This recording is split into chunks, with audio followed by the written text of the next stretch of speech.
السلام علیکم معزز دوستو، جیسا کہ ہم نے اس سے پہلے بھی آپ کے سامنے ایک بات کا تذکرہ کیا تھا، اس طرح کہ عام طور پر ایک لفظ ہمارے ماحول میں سننے میں آتا رہتا ہے، وہ ہے حرام، حلال۔ یہ چیز حرام ہے، یہ چیز حلال ہے، یا یہ چیز حرام ہے یا حلال ہے، اس قسم کے سوالات ہمارا ذہن و دماغ اکثر اوقات کرتا رہتا ہے۔ انہی میں سے بسا اوقات آپ نیوز پیپرز کے اندر بھی دیکھتے اور پڑھتے ہوں گے، جو مضامین آتے ہیں دینی عنوانات سے، اس میں سوال جواب کے بھی سلسلے ہوتے ہیں، اور اس میں مختلف اوقات میں لوگ مختلف معاملات کو لے کر سوال کرتے ہیں، تو اس میں جوابات بھی دیے جاتے ہیں کہ ہاں یہ معاملہ حلال ہے اور یہ معاملہ حرام ہے۔ تو اسی طرح کی ایک لسٹ یا ایک فہرست آپ کو قرآن میں بھی ملے گی، اور قرآن کی حرام حلال کی لسٹ کو جب آپ دیکھیں گے تو آپ کو لگے گا کہ وہ جملہ طور پر یا ٹوٹلی انسان کے کریکٹر کو لے کر وہ بہت زیادہ حرام و حلال کی باتیں بتاتا ہوا آپ کو نظر آئے گا۔ جیسے آپ نے سنا ہوگا، آپ کے دوستوں کے درمیان بھی نوجوان ساتھی باتیں کرتے ہوں گے کہ کچھ بچے بالوں کو ڈائی کرتے ہیں، اور کچھ نوجوان لڑکیاں اپنے آرائش و زیبائش کی غرض سے وہ اپنے نیلز پر پالش کرتی ہیں۔ تو اس طرح کے معاملات کو لے کر نوجوان بچے اور بچیاں اور مرد حضرات سوال کرتے ہیں علماء دین سے کہ ایسا کرنا کیا حلال ہے یا ایسا کرنا حرام ہے۔ تو اس کے جوابات ملتے ہیں مختلف شکلوں کے اندر کہ ہاں یہ چیز حلال ہے اور یہ چیز حرام ہے۔ چنانچہ آج ہم قرآن پاک کی ایک آیت آپ کے سامنے پیش کرنا چاہتے ہیں، یا اس مضمون کو قرآن پاک کی روشنی میں کچھ اس کے اشارات یا کچھ باتیں آپ کے سامنے بتانا چاہیں گے۔ قرآن کی ایک آیت اس طرح آتی ہے جس میں اللہ نے کہا، قُلْ إِنَّمَا حَرَّمَ رَبِّيَ الْفَوَاحِشَ مَا ظَهَرَ مِنْهَا وَمَا بَطَنَ وَالْبَغْيَ بِغَيْرِ الْحَقِّ وَأَن تُشْرِكُوا بِاللَّهِ مَا لَمْ يُنَزِّلْ بِهِ سُلْطَانًا وَأَن تَقُولُوا عَلَى اللَّهِ مَا لَا تَعْلَمُونَ۔ یعنی اے پیغمبر صلی اللہ علیہ وسلم، ان سے بتا دیجئے یا ان سے کہہ دیجئے کہ بے شک حرام کیا میرے پروردگار نے فواحش کو، یعنی فواحش چاہے وہ ظاہری فواحش ہوں یا چھپی ہوئی یا باطنی فواحش ہوں، اور اسی طرح میرے پروردگار نے اس بات کو بھی حرام قرار دیا ہے کہ کوئی انسان ناحق بغاوت کرے، اور میرے پروردگار نے اس بات کو بھی حرام قرار دیا ہے کہ اللہ کے ساتھ کسی کو شریک کیا جائے جس کی کوئی سند اللہ رب العالمین نے نہیں اتاری ہے۔ اور ساتھ ساتھ اللہ نے ایک بات یہ بھی فرمائی کہ تم اللہ کے بارے میں وہ کہو جو تم جانتے نہ ہو، یعنی اللہ کے بارے میں آپ وہ باتیں کریں جو باتیں آپ کو معلوم نہیں ہیں۔ یہ باتیں بھی اللہ نے انسان کے اوپر حرام قرار دی ہیں۔ چنانچہ جب لفظ حرام آپ کی نظر میں آ گیا تو اس کی تھوڑی سی تفصیل آپ سمجھیں گے تو آپ کو سمجھ میں آئے گا کہ کیسے کیسے آپ کو الرٹ رہنا ہے۔ یعنی اللہ نے ایک لفظ استعمال کیا قرآن میں، فواحش۔ اگر ہم قرآن پاک کے مختلف مقامات پر فواحش کو دیکھتے ہیں تو الگ الگ مقامات پر اللہ نے مختلف کیریکٹرز کو فواحش سے تعبیر کیا ہے، فواحش سے ریلیٹ کیا ہے۔ یعنی قرآن پاک میں جب ہم پڑھتے ہیں تو اللہ نے اس فواحش کے لفظ کو لایا ہے عدل و قسط کے مقابلے میں، یعنی جسٹس کا نہ کرنا یہ بھی فواحش میں شامل کیا ہے، بے حیائی کے کام کرنا اس کو بھی اللہ نے فواحش میں شمار کیا ہے، اور اسی طرح اللہ رب العالمین نے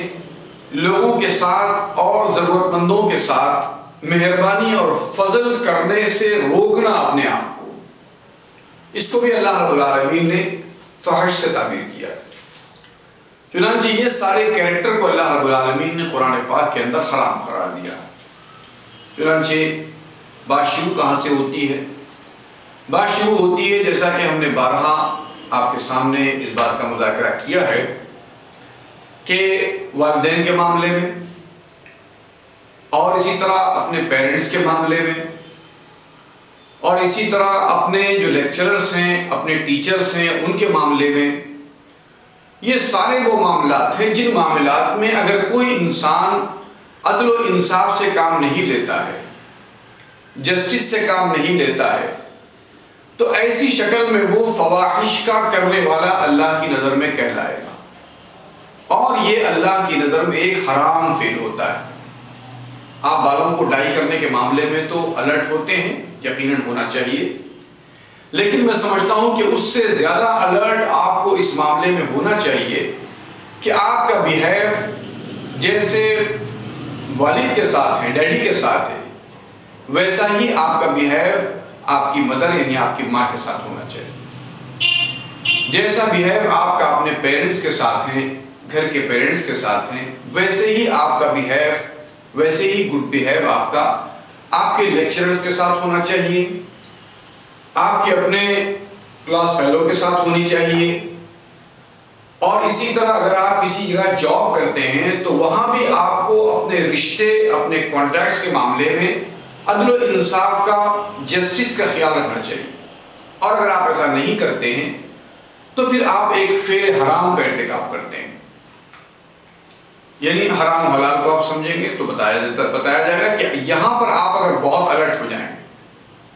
اور آپ سوچیں گے کہ میرے اپنے کسی ساتھی کے ساتھ اگر میں عدل و انصاف کے تقاضے کے خلاف کوئی کام کرتا ہوں تب بھی میں ویسا ہی ایک حرام فعل کرتا ہوں جیسے دوسرے معاملات کو لے کر میں سوچتا ہوں. اور اگر میں بغاوت کرتا ہوں، ناحق کوئی بات کرتا ہوں، تب بھی میں ایک حرام فعل کا ارتکاب کرتا ہوں. اور اسی طرح اللہ نے فرمایا کہ وَأَن تُشْرِكُوا بِاللَّهِ مَا لَمْ يُنَزِّلْ بِهِ سُلْطَانًا، اور یہ کہ تم اللہ کے ساتھ کسی کو شریک کرو جس کی کوئی سند، جس کی کوئی اتھارٹی، جس کی کوئی سپورٹ اللہ کی طرف سے تم کو نہیں ملتی، یہ بھی اللہ نے اس کو حرام قرار دیا. چنانچہ شرک کی تفصیلات کے اندر آپ بہت ساری باتیں جانتے ہی ہوں گے، لیکن جیسا کہ ہم نے اس سے پہلے بھی آپ کے سامنے اس بات کا مذاکرہ کیا تھا کہ انسان خدا کے حکم کے مقابلے میں اپنے ڈیزائرز کو پریفیر کرے، اپنے ڈیزائرز کو پریارٹی دے، اس کو بھی اللہ نے شرک سے تعبیر کیا. اور اسی طرح جب آپ کے سامنے اللہ کا کوئی حکم آ جائے، اللہ کی کلام کی کوئی آیت کلیئر کٹ آپ کے سامنے آ رہی ہے، پیغمبر علیہ السلام کا کوئی حکم آپ کے سامنے کلیئر کٹ آ رہا ہو، ایسی شکل کے اندر آپ اپنے کسی بڑے کا حوالہ دیں، ایسی صورت میں آپ کسی اپنے بزرگ کا حوالہ دیں اور یہ کہیں کہ نہیں صاحب فلاں بزرگ نے تو ایسا کہا ہے، فلاں عالم نے تو ایسا کہا ہے. اس فعل کو بھی اللہ رب العالمین نے کہا کہ انہوں نے اپنے علماء اور اپنے رہبان کو اپنا معبود بنا لیا. یہ بھی اللہ نے اس کو بھی شرک سے تعبیر کیا. اس طرح شرک کی سینکڑوں قسمیں اللہ رب العالمین نے قرآن پاک میں بیان کی ہیں. ان تمام چیزوں کو بھی یعنی شرک کو بھی اللہ رب العالمین نے حرام قرار دیا. اور ایک بات جو عام طور پر ماحول کے اندر کامن ہو چکی ہے کہ ایک انسان اسلام کے بارے میں جانتا نہیں ہے، لیکن جیسے ہی کوئی ٹاپک نکل جائے گی آپ بولنے لگ جائیں. یعنی آپ کی اس معاملے میں نالج ہو تب بھی آپ بولیں گے، اور اگر پراپر آپ کو نالج نہ ہو تب بھی آپ بولیں گے. سب سے پہلی بات تو یہ ہے کہ آپ جب اسلام کے بارے میں، ریلیجن کے بارے میں، مذہب کے بارے میں جب کوئی اسٹیٹمنٹ آپ دے رہے ہیں، جب کوئی بات آپ کسی کو بتا رہے ہیں، جب کسی سے کوئی ڈیبیٹ آپ کر رہے ہیں، جب کسی سے کوئی ڈسکس آپ کر رہے ہوں، تو جو کچھ آپ کہہ رہے ہوں سب سے پہلے اس نالج کو آپ ملا کر دیکھیے کہ یہ نالج آپ کے پاس آئی کہاں سے. اور اگر آپ یہ محسوس کریں کہ یہ نالج مجھے خدا کی کتاب سے ملی ہے، خدا کے پیغمبر کی باتوں سے ملی ہے، خدا سے ملی ہے، خدا کے پیغمبر سے ملی ہے، ایسی صورت میں تو آپ کے لیے ضروری ہوگا کہ آپ اس کو بہت ہی بہتر انداز میں، یعنی احسن کلام کے ذریعے سے، پورے وزڈم اور پوری حکمت کے ذریعے سے ان باتوں کو آپ بتائیں۔ اور اگر آپ نے ایسا نہیں کیا بلکہ آپ نے یوں ہی کچھ بازار کی معلومات کی بنیاد پر آپ میٹرز کو ڈسکس کرنے لگے اور آپ ایسے ایکسپریس کرنے لگے، ایسے بتانے لگے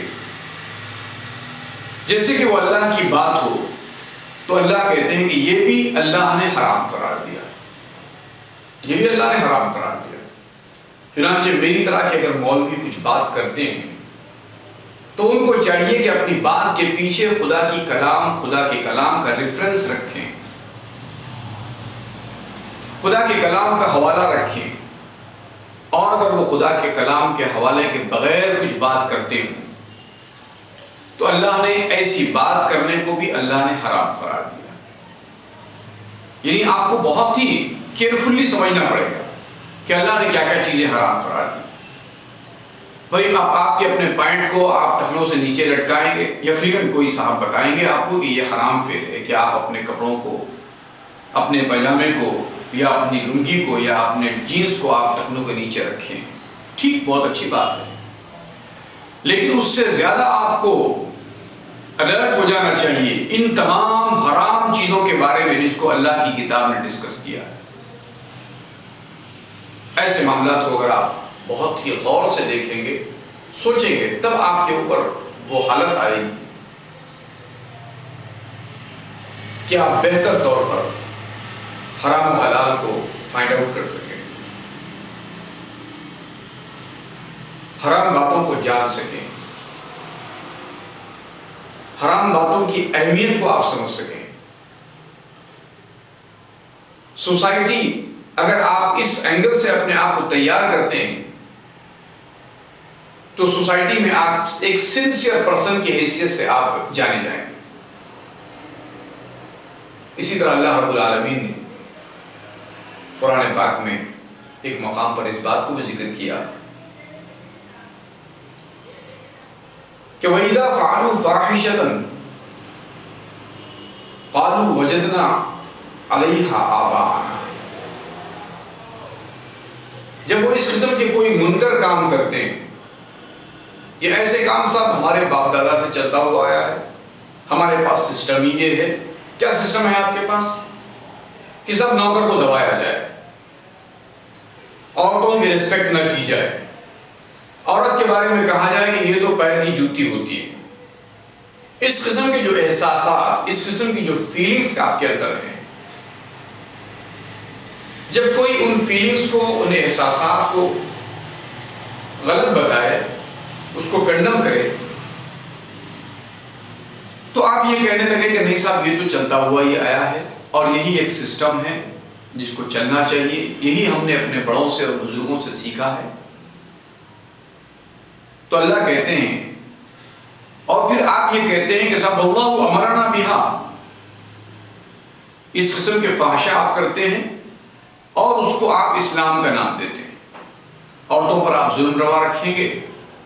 لٹرلی آپ کہہ دیں گے لوگوں کے سامنے، نہیں صاحب مرد آدمی کو تو کئی 4 شادیاں کرنے کی اجازت ہے۔